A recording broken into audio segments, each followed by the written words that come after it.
140 आया था बच्चा,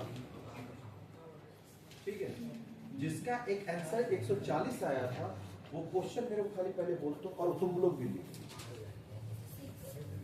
बोल तो क्या होना है?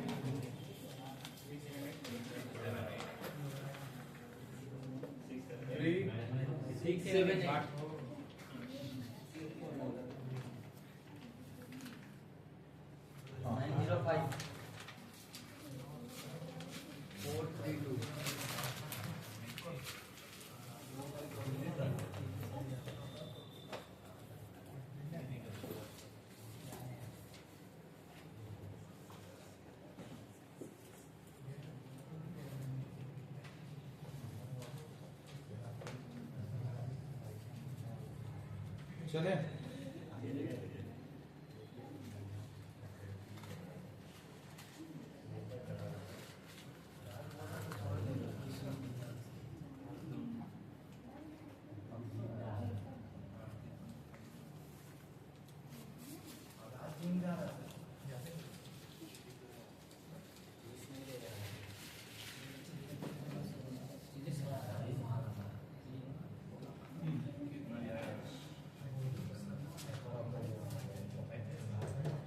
इसका आंसर कितना है? अब प्रॉपर्टीज क्या बोलता है बच्चे? ये तो पता है 140। प्रॉपर्टीज क्या बोलता है वो ध्यान से सुन, बात नहीं।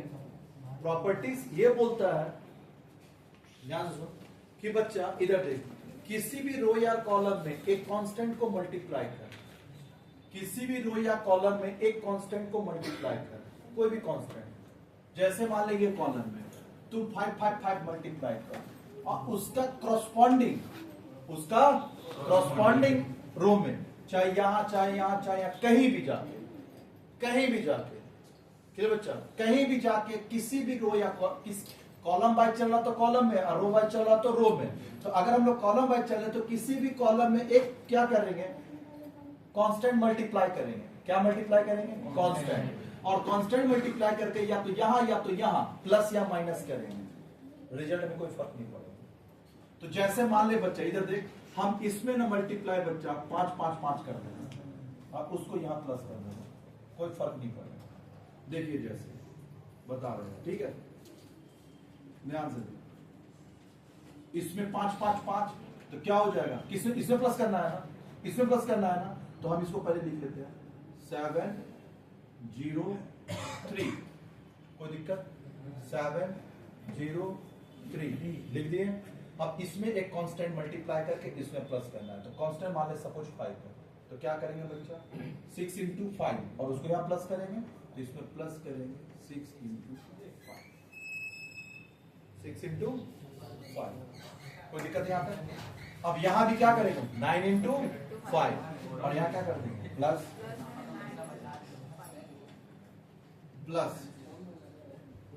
4 into और बाकी चीज कॉपी कर दो, 6 9 4 8 5 2। तेरा आंसर में कोई फर्क नहीं। क्लियर हुआ? सॉल्व करके देख। तो अब ये क्या हो जाएगा? देख, 9 6 6 9 4, ये कितना हो जाएगा? 37 45 23।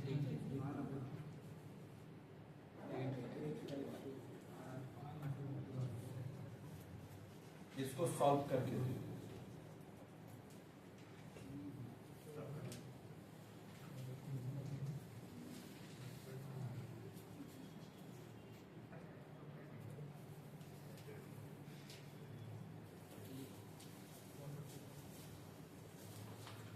चले, अब यहां पे क्या बोले बच्चा? ऐसा करने से क्या डिटर्मिनेंट्स का वैल्यू चेंज हुआ? The value of determinants remain unchanged. The value of determinants remain unchanged. देखिए यही बात का पढ़, the value of determinants remain unchanged if to each element of any particular row और column, if to each element of any particular row or column of a determinant, लंबा definition है, if to each element मतलब each element of any particular row or column each element of any particular row or column. To each element of any row, particular row or column of a determinant. देखो वही लिखा है. The value of determinants remain unchanged if to each element of any particular row or column of the determinant the equimultiple of corresponding element. Equimultiple of corresponding element मतलब क्या multiply किया? 5. Equimultiple of corresponding element of one or more row or column be added or subtracted. Plus करेंगे तब भी वही और minus करेंगे तो तब भी वही. क्या ये बात समझ में आया? The value of determinants remain unchanged if to each element of any particular row or column of the determinants the equimultiple of corresponding element. Equimultiple of corresponding element. Corresponding element मतलब इसमें equimultiple of corresponding element. Equimultiple मतलब सामने multiply करें. Equimultiple मतलब equal multiplication. इक्विमल्टीपल का मतलब होता है इक्वल मल्टीप्लिकेशन. इक्विमल्टीपल मतलब इक्वल मल्टीप्लिकेशन. यहां भी 5 से मल्टीप्लाई किया, यहां भी 5 से मल्टीप्लाई किया और यहां भी 5 से मल्टीप्लाई किया और सामने वाला करस्पॉन्डिंग रो और कॉलम में क्या किया? बी एडेड और सब्ट्रैक्टेड. सामने वाला कॉलम में क्या किया? बी एडेड और सब्ट्रैक्टेड. इक्विमल्टीपल मतलब इक्वल अमाउंट से मल्टीप्लाई करेंगे. अगर 5 कर रहे तो 5 5 5, 1 कर रहे तो 1 1 1, 10 कर रहे तो 10 10 10, 1 लाख कर रहे तो 1 लाख 1 लाख 1 लाख. इक्विमल्टीपल. क्या बोलेंगे? इक्विमल्टीपल. इक्विमल्टीपल. इक्विमल्टीपल. इक्वि मतलब equal multiple. The equal multiple of corresponding element. Equal multiple of corresponding element of one or more row or column. One or more row or column be added or subtracted. क्या याद हुआ? एक बार लिख के देखिए.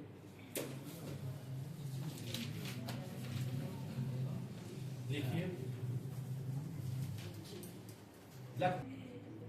एक घंटा 7 मिनट.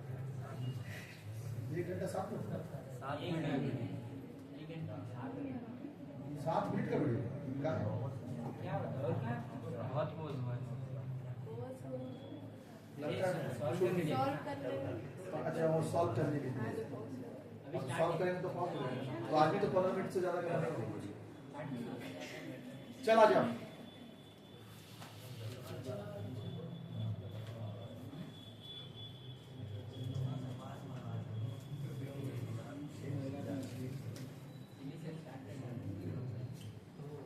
हाँ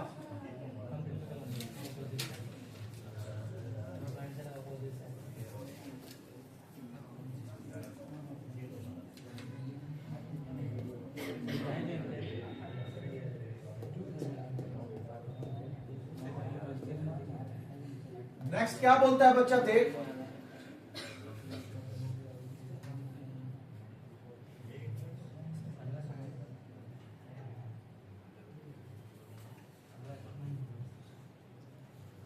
लिखिए. 8 4 3 6 बोलता है बच्चा ये कि इधर देख किसी भी रो या कॉलम, जो भी बोलता जो बोलता है ये बोलता ये है कि बच्चा किसी भी रो या कॉलम, ये रो है ना फर्स्ट R1, R1 का जो क्रॉसपॉन्डिंग रो है, पहले कोई भी रो या कॉलम पकड़ लिए 8 और 4, पकड़िए R1. बोलता है R1 का जो क्रॉसपॉन्डिंग रो है R2 का कोफैक्टर निकाल और फिर R1 का क्रॉसपॉन्डिंग एलिमेंट के साथ मल्टीप्लाई कर और उसको प्लस कर. आंसर 0 है. क्या पहला बात बोले? R1 है तो R1 का निकालना है, R1 के साथ मल्टीप्लाई करना है तो R2 का क्या निकालना पड़ेगा? कोफैक्टर. इसका मतलब इस रो का बात कर रहे हैं तो इसका क्रॉसपॉन्डिंग ये क्या है? C21 और ये क्या है? C22. पक्का. तो बोलता है इसका क्रॉसपॉन्डिंग का कोफैक्टर निकाल और इसके साथ मल्टीप्लाई कर और फिर सम कर दे. तो बोलता है वो 0 आएगा. करके देख. C21 अगर हम लोग निकाल देंगे तो ये क्या होता है? ये प्लस तो ये क्या हो जाएगा? -1. पक्का. -1. ये कटा क्या बचा? 4. क्या हुआ -4 पक्का। अब निकालेंगे C22 क्या ये माइनस तो क्या हो जाएगा +1 पक्का। अब ये कटा क्या बचा 8 मतलब +8 निकला। अब जो इसका कोफैक्टर इसका कॉरस्पॉन्डिंग का कोफैक्टर निकाले और इसी के साथ मल्टीप्लाई कर देंगे तो ये क्या है बच्चा बता A11 पक्का। अच्छा पहले इसको लिखो C21 क्या है -4 और C22 यानी C22 कितना है बच्चा 8 तो इसका 22 इसका कॉरस्पॉन्डिंग ये है A11 कितना है 8 और वो कितना है A12 कितना है 4 पक्का। अभी निकाल लिया ना बोलते इन दोनों का मल्टीप्लाई करके यानी ये दोनों का प्रोडक्ट अपने दोनों को जोड़ दो मतलब दिस इंटू दिस प्लस तो वैल्यू क्या आ जाएगा डिटरमिनेंट 0 तो देखिए इसको इससे मल्टीप्लाई किया तो क्या हो जाएगा A11 into C21 plus C22 अच्छा A11 इंटू C22 कितने बच्चा A12 इंटू C22 चल कितना होगा ये 8 इंटू -4 प्लस 4 इंटू 8 तो कितना हो गया देख -32 माइनस में है और ये प्लस में क्या हो गया 32 क्या आ गया 0 यही प्रॉपर्टी लिख लेता है property number 8 property last video pause कर ये बच्चे if the element of any row or column if the element of any row or column of a determinant is multiplied in order to by the cofactor किससे multiply किए cofactor से of the corresponding element of any other row or column then the sum of the product thus obtained is 0 then the sum of the product thus obtained is 0 इसको याद कर लीजिएगा बच्चा अब time नहीं है क्लियर बच्चा तो थोड़ा सा हम क्या करा दे रहे हैं आपको सम प्रैक्टिस जिससे घर पे बैठ के कर पाए। चलिए इलस्ट्रेशन 1 में आएंगे एक क्वेश्चन दिया है प्रॉपर्टी से रिलेटेड सम आता है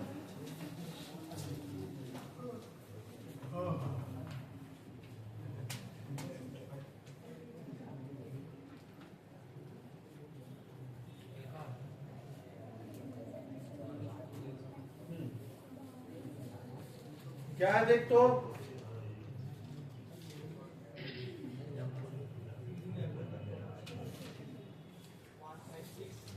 वन 3 4 15 18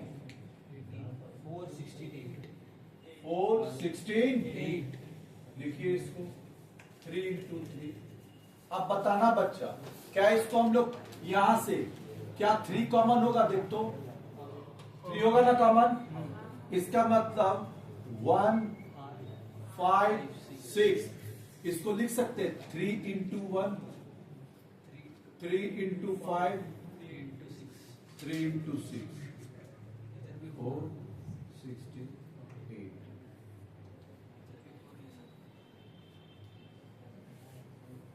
क्लियर बच्चा मल्टीप्लाई और ये हम लोग 5 ये 3 3 3 को हम लोग क्या ले लेंगे कॉमन तो बचा क्या 1 5 6 1 5 6 4 16 8 बता ये कौन सा प्रॉपर्टी हम लोग सेकंड नंबर 2 नंबर नहीं कांस्टेंट जो अलग किया वो उसका एक प्रॉपर्टी था ना multiply by constant property number 5 हाँ पढ़िए तो प्रॉपर्टी 5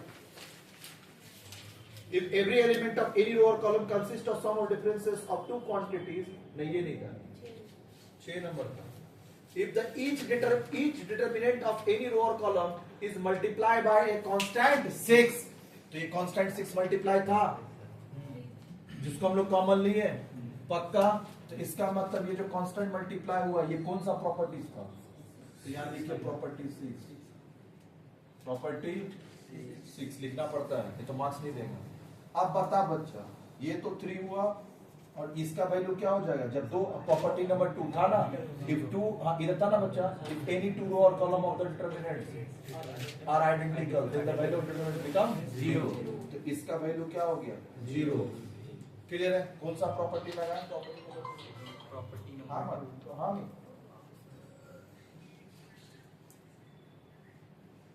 कॉलेज बैच में आना चाहता है तो कल 4 बजे उसको लेके आ जाए। ठीक है, 4 बजे लाएगा तो फिर बता देंगे कैसे कैसे क्या करना है। 4 बजे क्लास करेगा वही तुम लोग का साथ में, वो चैप्टर वहां हो चुका है। ठीक है, कॉलेज में हो गया तो यहाँ तुम लोग का साथ में करा देगा। प्रॉपर्टी नंबर कितना आएगा बच्चा? 2। तो क्या हो जाएगा? 0 हुआ। ऐसे आपको सॉल्व करना पड़ता है, प्रॉपर्टी अप्लाई करके और लिखना पड़ता है कौन सा प्रॉपर्टी। कैसा लगा वो बताओ? अच्छा नहीं लगा? बहुत दिन बाद दिख रही बच्चा, कहाँ था? डेली आता है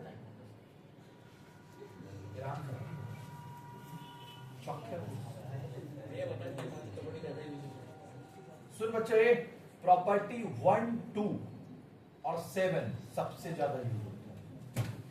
1, 2 और 7 हम लोग ज्यादा यूज करते हैं। 6 अभी यूज किए कम होता है लेकिन होता है ज्यादा। 1, 2 और 7 सम और डिफरेंस अभी पढ़े थे ना बच्चा। इधर देख, कांस्टेंट मल्टीप्लाई करेंगे और कॉरस्पॉन्डिंग एलिमेंट में जाकर क्या कर देंगे? प्लस और माइनस।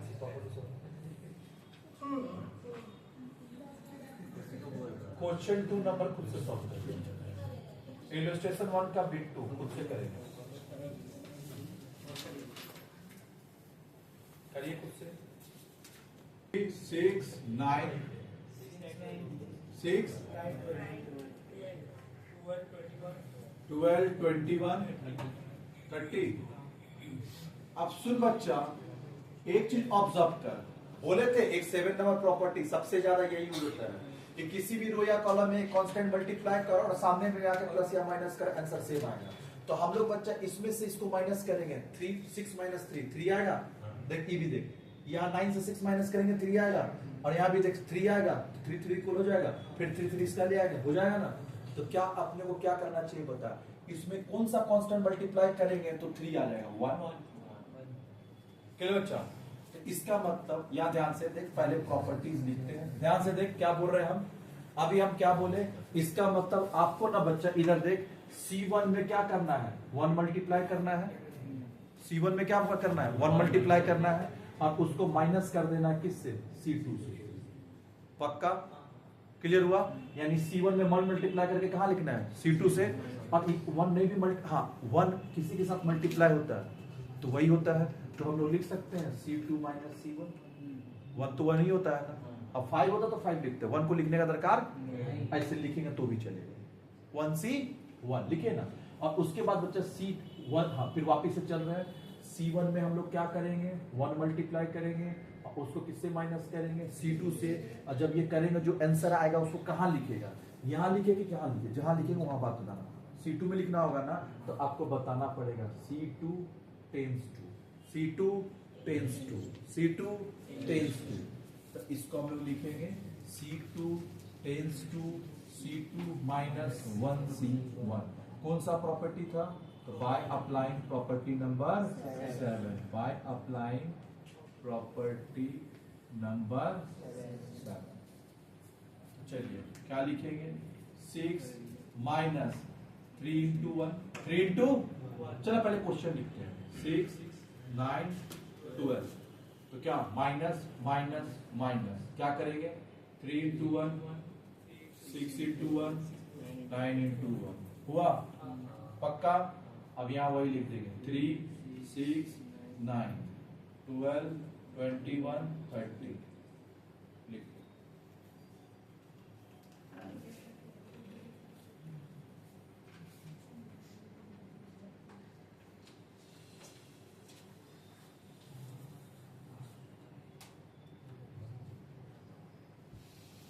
हुआ? चल ये हो जाएगा 3, 6, 9। ये कितना हो रहा? 3। ये भी कितना होगा? ये भी कितना है? ये कितना आ जाएगा? 12, 21, 30।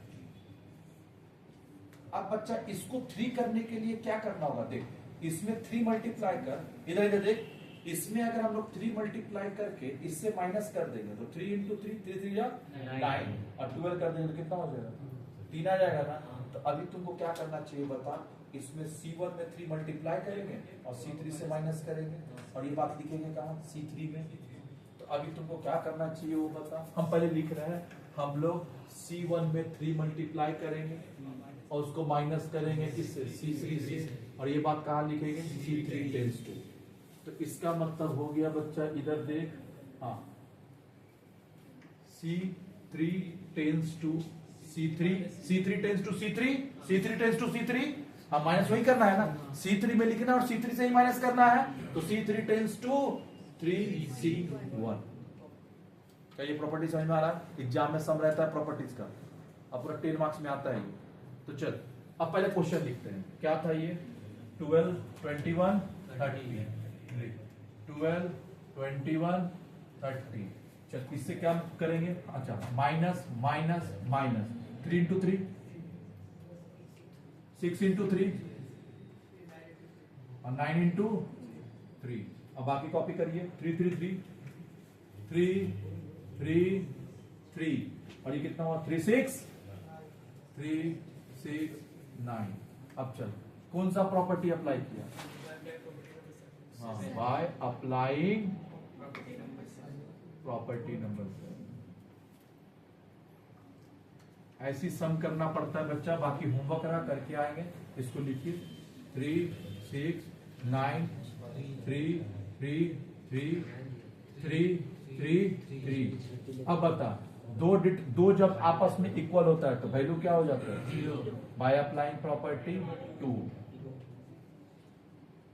बाय अप्लाइंग प्रॉपर्टी नंबर हुआ कहाँ 30 हो।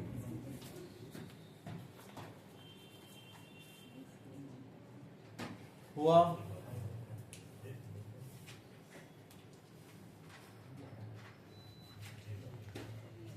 किसका है ये बुक, इसका भी बुक लेट है।